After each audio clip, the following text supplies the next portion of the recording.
Welcome back. What I've been thinking about sharing with you today is the ideas of story, narrative, and archetype. And there's a way to understand these so we don't misuse them, I think, and I'd like to share with you how I've been thinking of them and why I think it's important to have good, solid understandings of these concepts that we can grasp onto. Because I think by understanding the difference between story, narrative, and archetype, and having a framework for using them, it will help you to create better models in the world.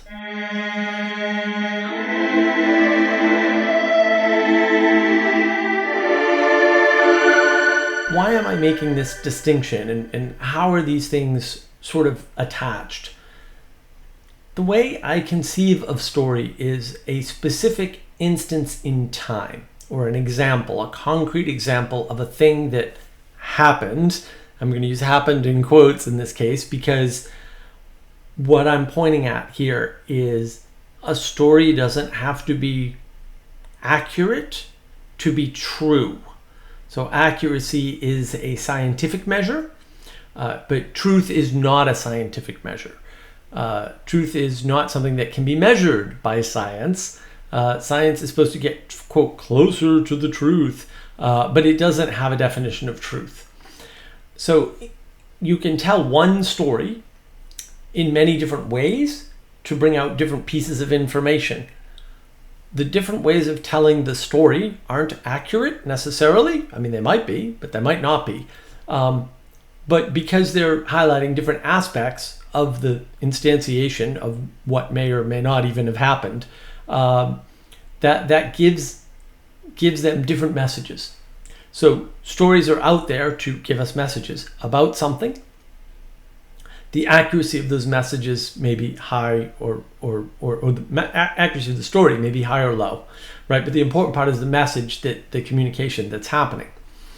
And why this matters is because the instantiation in time gives you a setting for the story that allows you to understand sequence as such. So there's a sequence within the story, and there's a sequence that the story is set in. And setting the story in a particular time helps to give it the cultural relevance, right? Or the cultural understanding. And so the way you would tell one story in, say, the Middle Ages about what happened to somebody would be different from the way that same event would be told today. Why? We have more information. We have different words. We have a different cultural context for events.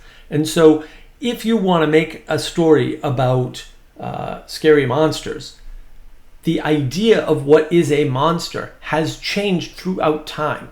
And so you may retell that story in a modern context by having the same basic framework, but using different components of equal, roughly speaking, value. And when you do that, you're following a narrative form. So if you want to translate a story from, say, the Middle Ages into modern times using modern language and modern cultural relevance, what you're doing is extracting the narrative pattern or template from the instantiation, the story, and you're creating a new story using that narrative template. And the relevant parts, the messages in the story, that points to archetypal, either archetypal story arcs or archetypal characters or archetypal types. And the archetypes are the ideals. So you've got the story that's the instantiation, the narrative that is the template or the pattern of a given story, and then you've got the ideals, which are the things that keep the story relevant, both in the time it was created or told originally, and into current time.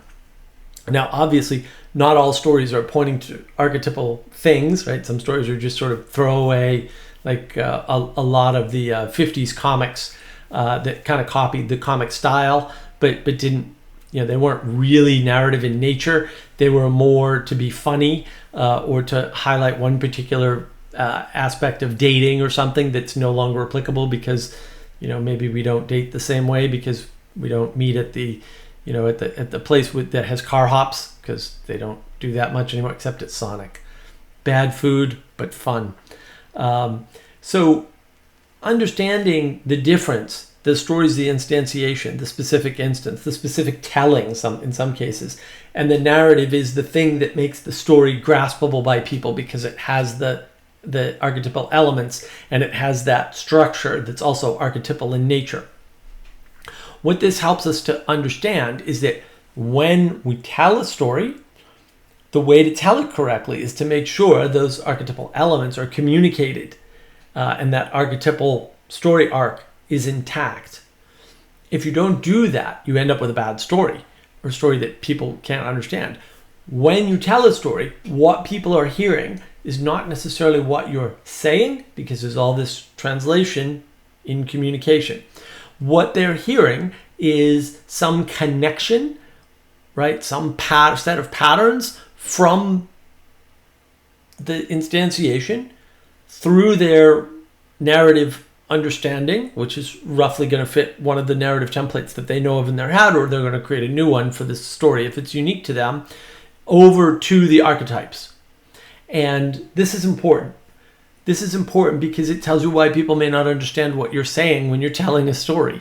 It also helps you understand what you're saying when you're trying to tell a story. What's the communication that you're trying to get across by telling the story?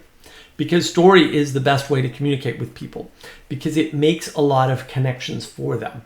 And so story is something like the art of making connections between you, the listener, and the thing you have in common.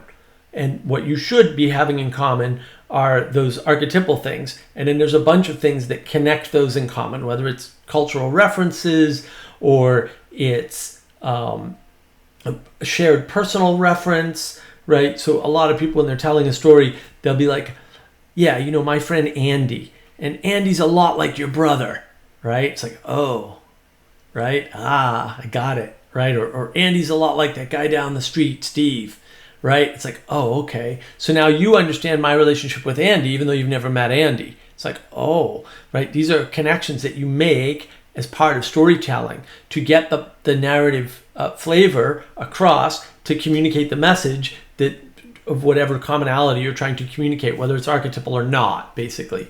Although I would argue most good stories that people understand are archetypal, right? So that's really important. You've got the common element components, right? Going backwards effectively from the top. The common elements, the common components are archetypes. They're the ideals. And I won't speak to the realness of archetypes. I don't think that's particularly helpful, but they're common. Archetypes are definitionally common to multiple people. And then you've got the structural archetypal components, right? And then you've got to glue that together to the narrative frame. You've got references that are common, which aren't necessarily archetypal. So there's the common archetypal, there's the common that you may have either culturally, or you may have as the result of, we'll say, other stories that have filled in cultural relevance for you. A lot of people play on this. So you'll see a movie come out like when Die Hard came out. It was a groundbreaking movie, and then a bunch of people copied it, right? They copied some of the elements of the movie. Why? Because you were familiar with them, right? The Matrix comes out, it's a groundbreaking movie. What happens? They copy the camera work. Why? Because that mode of storytelling is familiar to you all of a sudden, right? It has extra flavor.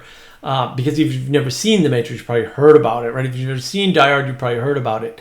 Or at least heard about the common parts.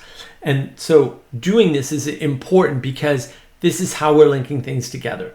And then that narrative pattern that we're sensing as a result of these commonalities, whether they be archetypes or common story elements or whatever, that's what you're carrying with you. That's the template that you're creating. It's getting created in your head as a result of the instantiation, the specific instance being talked about.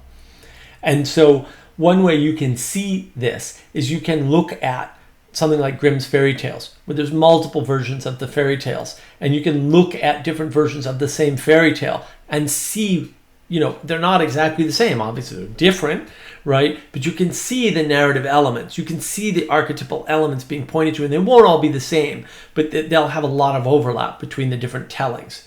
And that happened for many reasons. when you get a specific instance, it should have more relevance to you as a listener, right? If not also a storyteller, but to you as a listener, it should have that relevance. And that's why we have multiple storytellings, right? To get at that template, that narrative pattern. That's what it's for. Now, the reason why this is important as well is not just to understand, story provides a sequence, provides these connections, right, that point to this narrative template, this way of making connections that's a little bit more generic that you might be able to apply in other situations with other characters, right? You can swap characters in and out of the story, but the narrative structures and components, archetypal components are still there, and that all points to the ideal. And the ideal isn't necessarily a positive, right? The ideal can be like the ideal tyrannical king. There is one. Could be a negative thing you want to avoid, or the ideal predator that wants to eat you. That might be a dragon in the narrative pattern, right? Or a snake in the narrative pattern. But it's something that sometimes you need to avoid, sometimes not. It all depends. Sometimes the snake is sort of a positive symbol. And so there are all these examples, and sort of the one that triggered this for me recently was, we were talking about the significance of Moses throwing down his staff and it turning into a snake. And of course, there's lots of ways to sort of parse this. And one way is, well, the snake was the thing that sort of caused the fall of man or whatever, right, in the Bible, in Genesis. And then what happens is Moses can now command the snake. He can take the snake from a staff, make it into a snake, pick it up by the tail, and it's a staff again. So he's mastered, in some sense, the thing that created the fall of man. It's like, well, that's interesting. But the snake pattern can be used, even though snake is an ideal, right? It's got negative and positive aspects, because ideals have negative and positive aspects. It can be used either way. All right? One story, the fall, very negative snake. The other story, Moses with the staff, very positive snake. Snake actually eats the other snakes. Good snake. Under control of man suddenly. So these patterns, these templates, this narrative stuff is very powerful, because what we do with narrative templates is we use them to execute things in our lives in real time.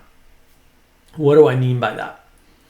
What I mean by that is that once you start telling yourself a story and placing yourself or others in that story, this is the method by which you use to predict their behavior or execute your own behavior. So we play out narratives all the time. Why would we do this? Why would we do this, Mark? This sounds completely crazy. I'm sure I don't do this. You do. The problem is distributed cognition and the fact of combinatorial explosion. So we need to use distributed cognition because the world is much larger than we are. Now, you may say, you can't prove that. And I'm like, yeah, look around. Everything's bigger than you that you're in, right? You're in something. The thing you're in is bigger than you definitionally. But I can understand those things. Yeah, no, you can't. You can understand maybe what you need to, but you can't understand the whole thing. And Jordan Peterson talks about this a lot, right? You know, your car, you know what your car is when it's working, but when your car is broken, you have no idea what your car is. Is it a large repair bill?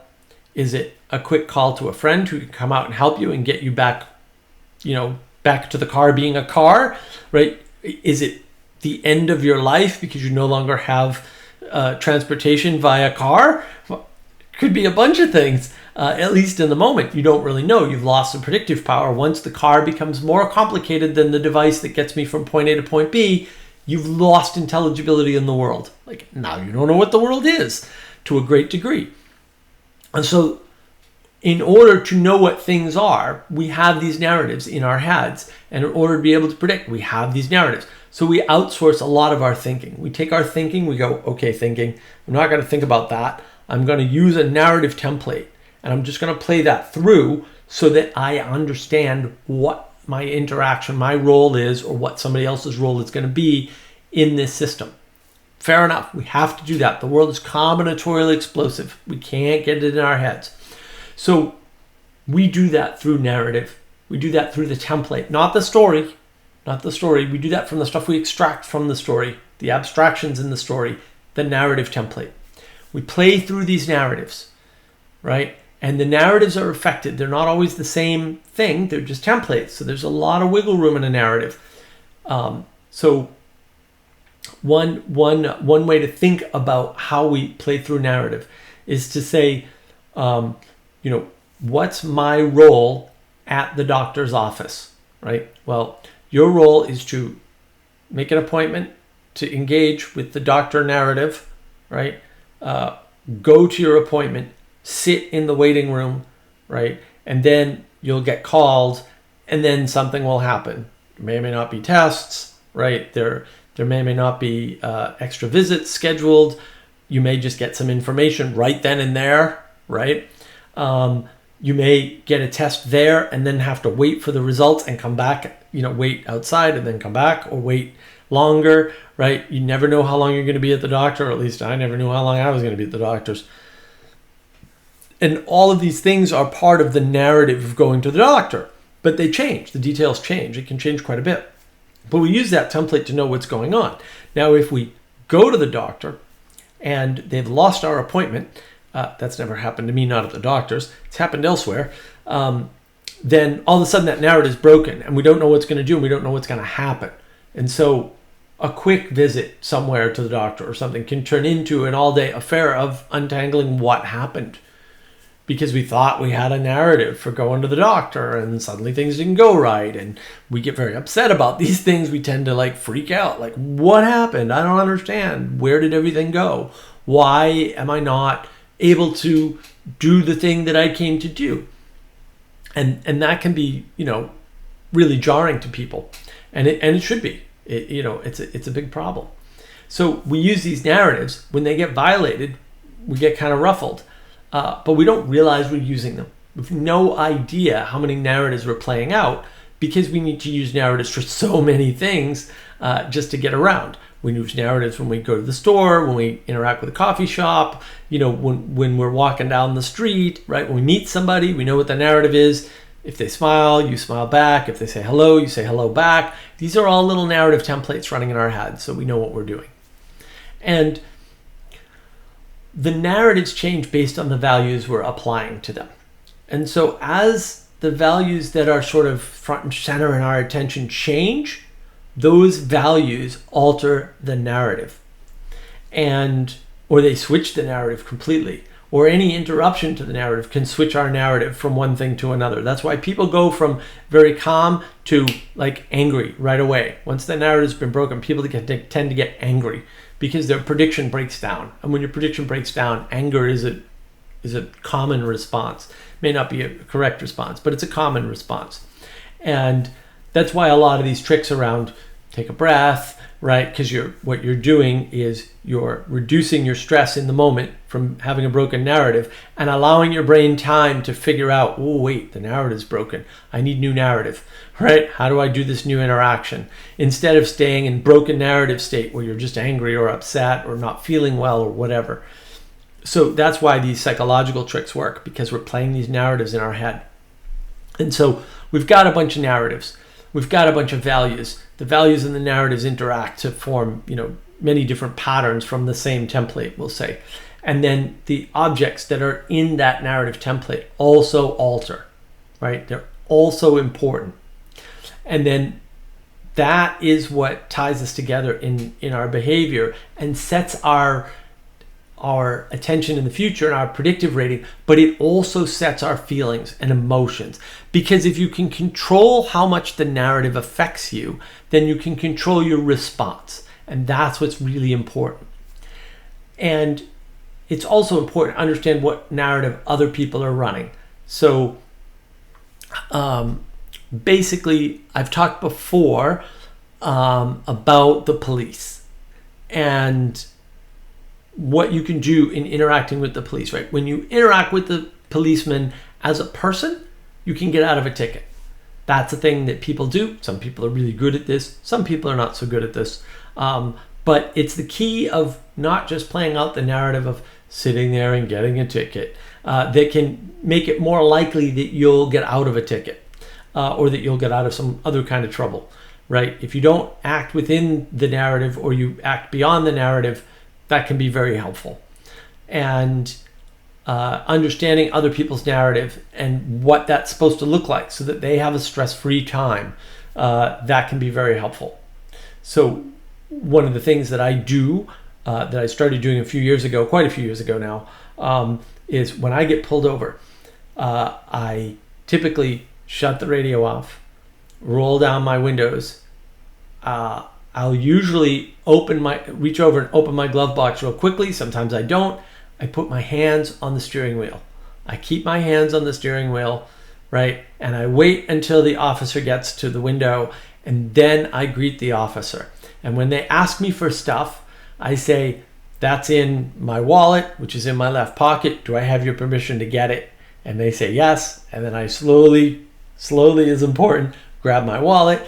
If they look for my registration, I say that's in my glove box. Can I get it? They say yes. Then I reach to get it. Why? Because I'm trying to calm them down and let them know that I'm not a threat, right? And they appreciate that. And that's why I haven't gotten a ticket since I've been doing that, by the way. Only warnings, just saying. Because I'm understanding their narrative, and what they have to be aware of are people that go into the glove box, grab a gun. That happens. Doesn't happen very often, but it only has to happen once to die. So it's at the front of their minds, and it should be good for them, right? And I usually end, no matter what the outcome, like even if they write me a ticket, with you stay safe out there or something similar to that effect, because that's how I feel. First of all, it's good to be authentic and truthful and honest, and I do feel that way. I feel very badly for the police officers because they have a very dangerous job, even when they're jerks, which has happened to me more than once. I've been pulled over a number of times for absolutely no reason. I've been given tickets when I wasn't doing anything at all. You were speeding. Yeah, no, I wasn't. Wasn't even coming close to speeding. You can't convince people of that. When they're ready to give you a ticket, they're going to give you a ticket. So I always try to end it well, because I think that's important, and you want to bring down their stress for the next person, right? And I do that by understanding their narrative. What part do they have to play at the point at which they're pulling me over? These are the certain things they have to do that they're likely to do. And it's always worked for me to understand and bring my own sense down, because I get very nervous when things like sirens go off. That really triggers me. And so understanding their narrative helps me interacting with their narrative to make the situation as calm as it can be, because it's important to make the situation calm. If you just get upset when things go wrong, and I used to do that better than you, I guarantee it, things will go less well. But if you can remain calm and understand the role the person's playing and the role you need to play, and when to break that role or when to make exception to it, then things will go better for you. And you should watch when you're playing out a narrative, right? And when other people are playing out narratives, you should look for these patterns and see what's going on. It was very interesting. Somebody told me a while back, one of the problems with the post-COVID world was safety is the highest value. It's like, when I make safety as the highest value, how does that change all the narratives? Because it does. It changes all the narratives. It changes all the ways people are interacting with you. So safety as the highest value might change the store to put a sign on the front that says, please wear a mask. Not, you have to wear a mask. Please wear a mask. Giving you the option, right? But that puts a burden on you. Do I wear a mask? Do I not wear a mask? Right? And so there's these little subtle changes to the way you do things based on safety as a highest value. And it's very interesting to ponder. And, understanding how that relates to the archetypal patterns is much more difficult. So I'm not going to go into that now. And maybe it's not necessary, right? You just have to know they're there, that they're common, right? That there's something common that you're responding to, that they're responding to, or should be responding to, right? And this is the way to find broken narratives, when they're no longer upholding your values, or when the values being upheld have become corrupted, right? So if your highest value is safety, that's probably bad. Safety is hard to define. Safety means different things to different people, even when it's defined. There's no such thing as common safety because some people need more protection than others. And so using that as a criteria for narrative is a dangerous thing. And narratives usually break the safety paradigm pretty nicely by making people safe and unsafe in the same instant, right? Or so when you listen to a story that has a safety component, like Little Red Riding Hood, right? Safe, happy life, dangerous, right? And then back to safety in some sense.